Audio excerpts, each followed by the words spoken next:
Hola a todos, bienvenidos a una lección de la asignatura de Planificación y Programación de Obras 1 de tercer curso. Y bueno, ya sabéis en las circunstancias tan excepcionales en las que nos encontramos y es por eso por lo que tenemos que daros estas clases de la asignatura de manera no presencial. Hoy os vamos a explicar un tema que se denomina diagrama de barras.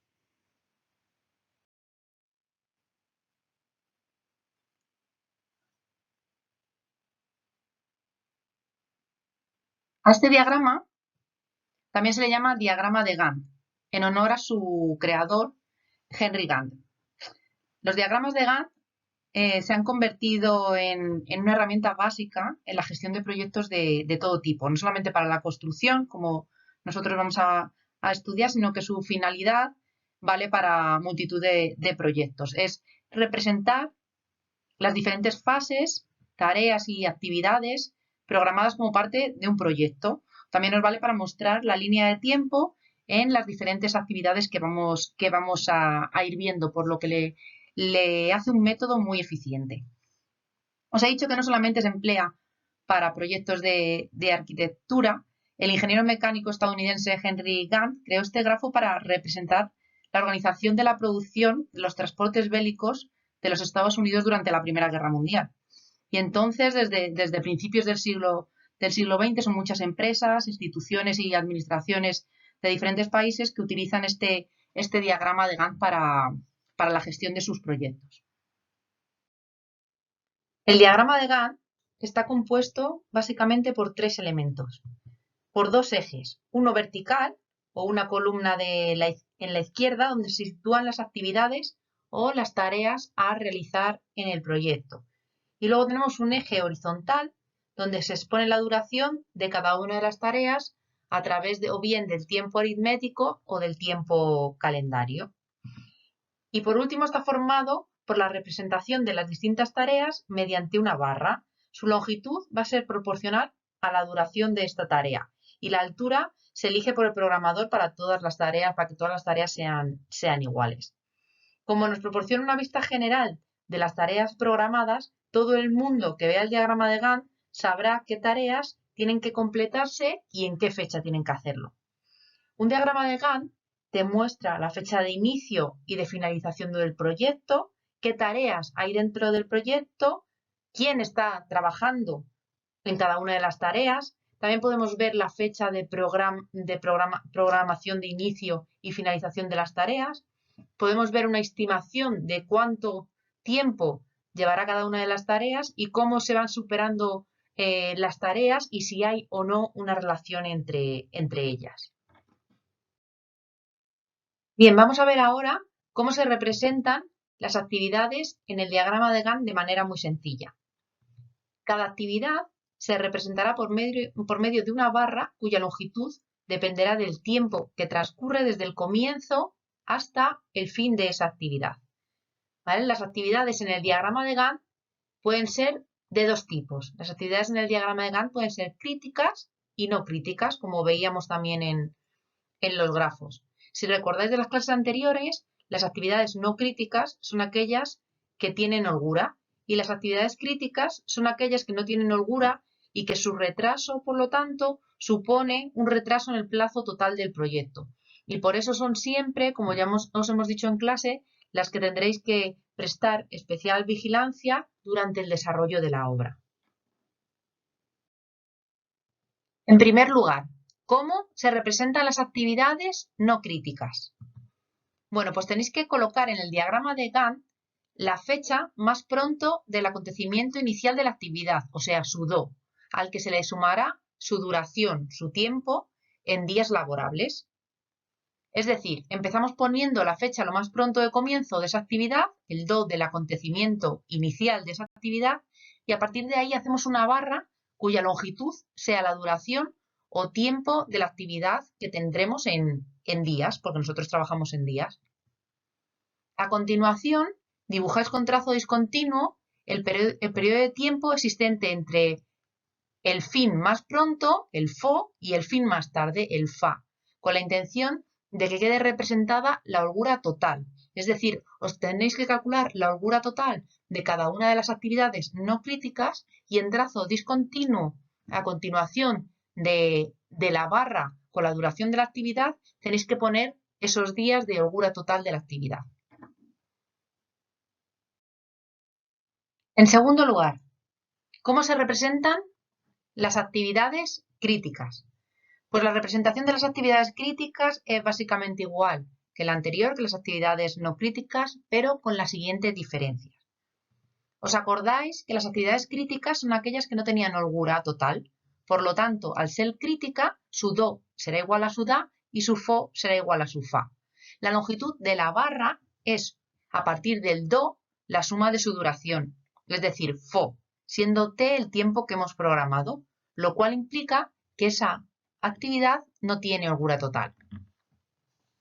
La barra se representará con línea gruesa y el interior con un rayado para que las distingamos a simple vista de las no críticas y podamos ver qué actividades no podemos permitir que se retrasen en la obra, puesto que ya sabéis que retrasaríamos el plazo final de la misma. Pues bien, este sistema, como todo, presenta ventajas y desventajas.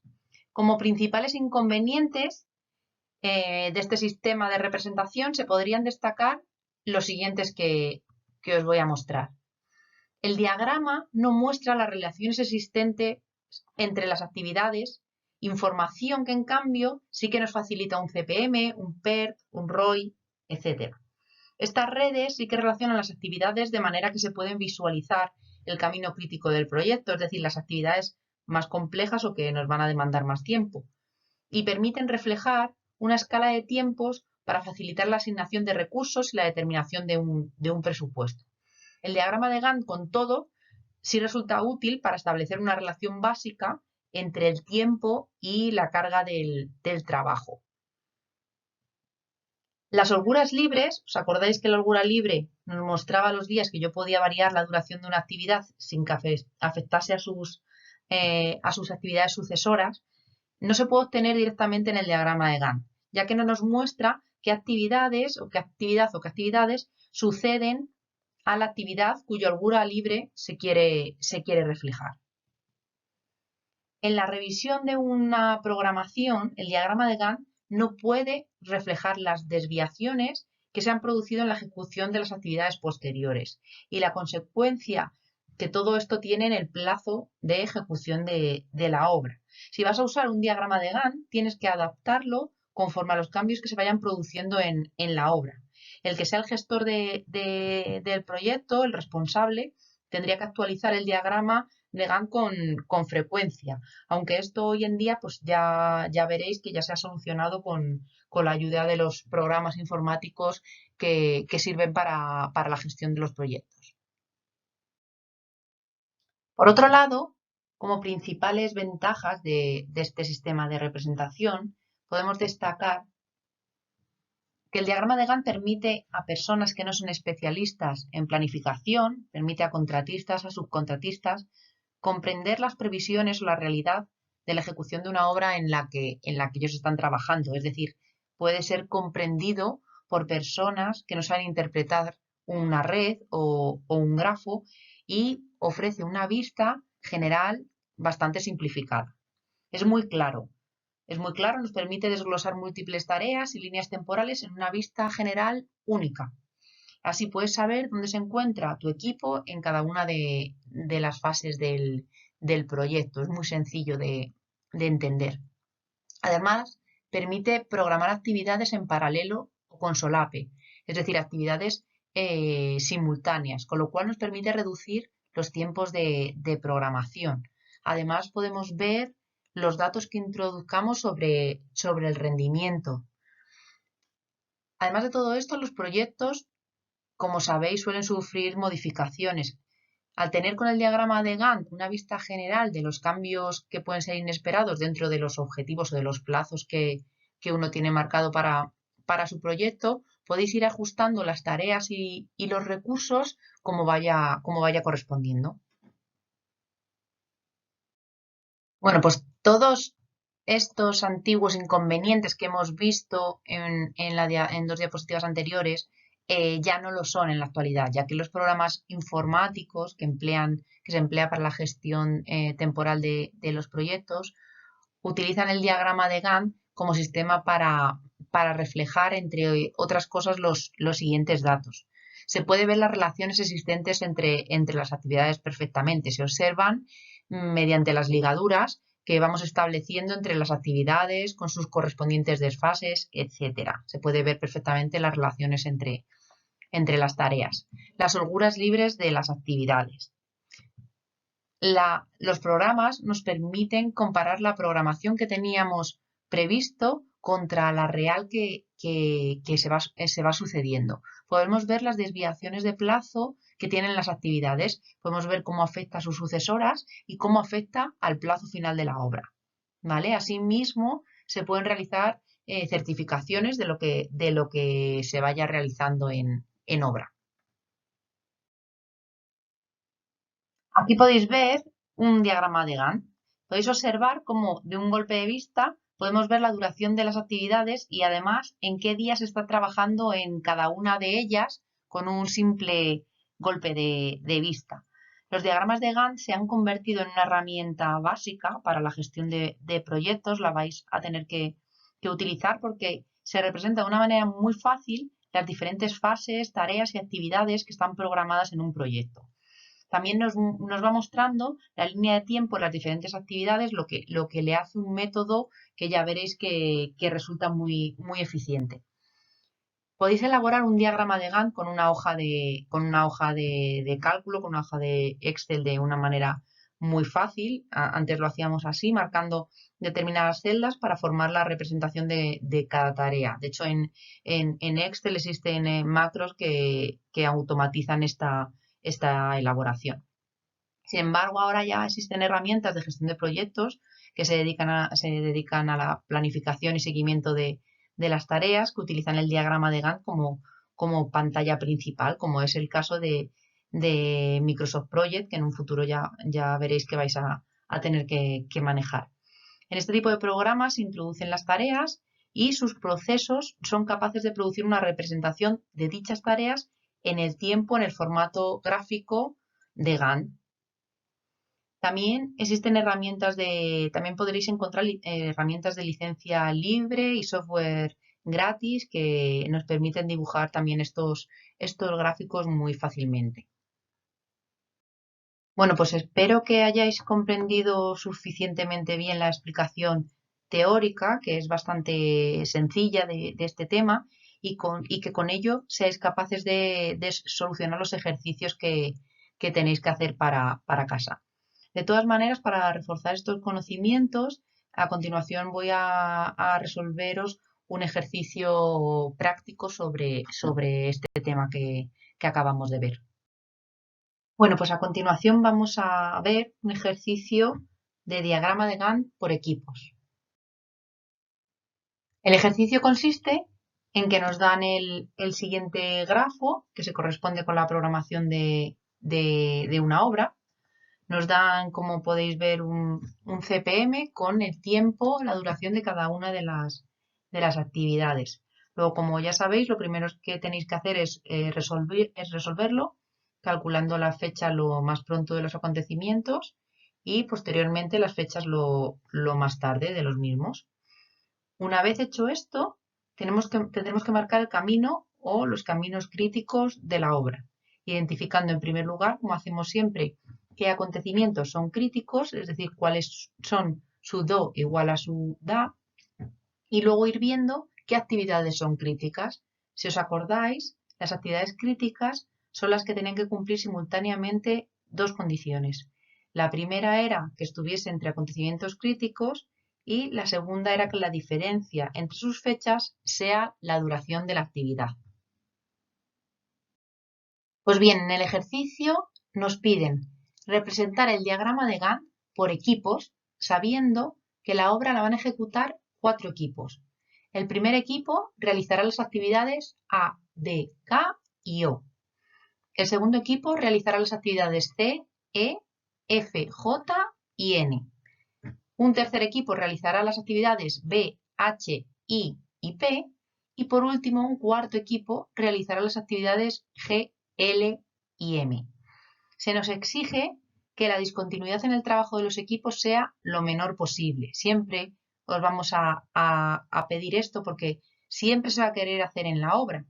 Porque a nosotros no nos interesa que los oficios entren en la obra y por un desfase de tiempo tengan que salir de la misma, porque la teoría es muy bonita, decir que dentro de 5 días 5 días después pueden volver a la obra, pero la realidad es que si un oficio se va de la obra, se buscará trabajo en otro sitio y nos costará que vuelva posiblemente más tarde de los 5 días que yo tenía previsto, que yo pretendía. Por ello, hay que intentar siempre que las actividades que realiza un mismo equipo o un mismo oficio tengan la mayor continuidad posible. A continuación os muestro el CPM que hemos resuelto, ¿vale? Pues hacerlo vosotros en casa y comprobad que os da el mismo resultado. Observamos que nos salen dos caminos críticos, el camino crítico verde, que está formado por las actividades A, D, J, N y O, y el camino crítico que os he marcado en azul, que está formado por las actividades C, E, H, K y O. La duración total de la obra me salen 35 días. Bien, ¿cómo se hace el diagrama de Gantt por equipos? Pues en primer lugar, lo que voy a hacer es dibujar cada una de las actividades del grafo, pero en lugar de en su orden de ejecución, en orden en función del equipo al que pertenezca. Podéis ver que en primer lugar hemos puesto las actividades que forman parte del equipo 1, en segundo lugar he puesto las actividades que forman parte del equipo 2, a continuación las actividades que forman parte del equipo 3 y a continuación las actividades que forman parte del equipo 4. Es decir, se representa cada una de las actividades que forman parte del equipo en el orden que nos vayan diciendo que forman parte del mismo. ¿Cómo hacemos? Representamos cada una de las actividades por medio de una barra, como os acabamos de explicar en teoría, cuya longitud depende del tiempo que transcurre desde el principio y el fin de esa actividad con arreglo a una escala temporal que hemos marcado aquí arriba. ¿Veis? La numeración de los días del calendario. A partir del do de la actividad colocamos su tiempo y luego su holgura total en discontinuo. Esto para las actividades que no son críticas, ¿vale? Y las actividades, en cambio, que sí que son críticas, colocamos la barra igual, a partir de su do colocamos su tiempo y la regruesamos y rayamos su interior. Igual, a partir del do coloco su holgura total, o sea, coloco su duración y como no tiene holgura total, pues no hago nada más. Como podemos ver, la actividad A comienza en el instante 0 y dura 7 días. Pues a partir del do del 0 coloco una barra cuya longitud va a ser 7.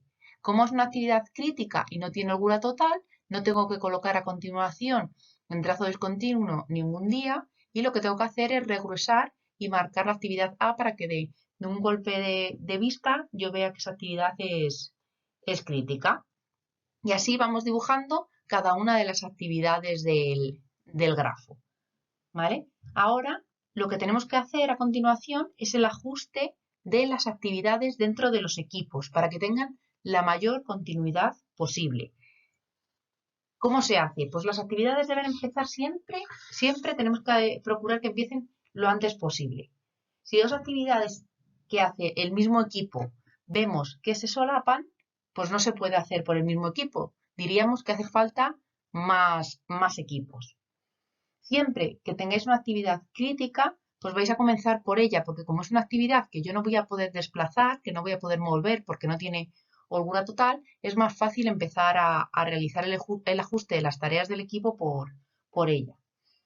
Luego, muy importante y que no se os puede olvidar, tengo que mirar cómo las actividades que yo mueva, en el caso que yo mueva alguna actividad dentro de los días que tengo de holgura total, tengo que ver cómo afecta a sus actividades sucesoras.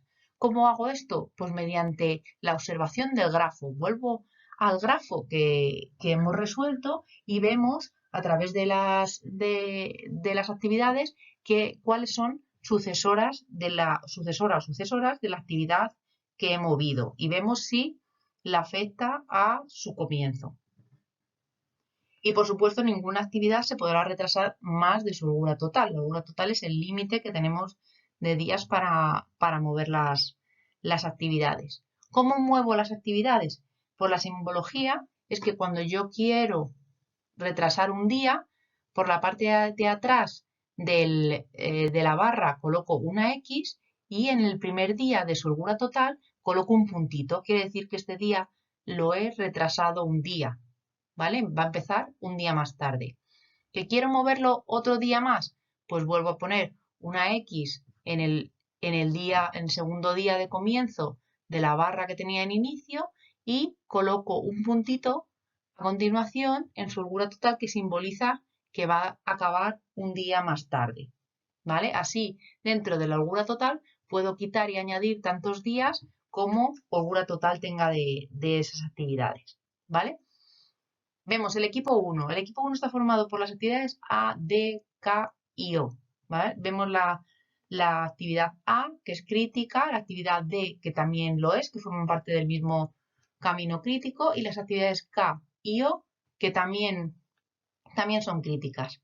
¿Vale? ¿Qué puedo hacer para dar mayor continuidad a este equipo? No puedo hacer nada, puesto que todas son críticas y no las puedo mover. ¿Vale? Vemos que estos trabajos sí que los puede realizar un mismo equipo de seguido porque no se nos solapa ninguna actividad, pero tenemos aquí 4 días de discontinuidad, 4 días en los que este equipo no va a tener trabajo en la obra, ¿vale?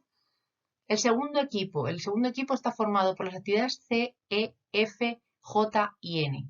La actividad C es una actividad crítica que no puedo mover. A continuación vemos que tenemos la actividad E, que también es crítica, que tenemos la actividad F, que comienza el día 6 y que tiene una duración, como vemos aquí, de 7 días, ¿vale? Y que tiene una holgura total de 8 días. Pues con esta actividad F le he movido 5 días dentro de su holgura total para que no se me solape con la actividad E. Así he hecho que se retrase y que llegue hasta el día 18. Y vemos que a continuación empieza la actividad J, que es crítica, y a continuación la actividad N. Así, moviendo la actividad F, he conseguido que el equipo 2 tenga una continuidad total del trabajo del equipo. ¿Vale? ¿Qué tengo que hacer? Siempre que hayáis movido una actividad, tenéis que ir al grafo y ver qué actividades son sucesoras de esa actividad F que he movido.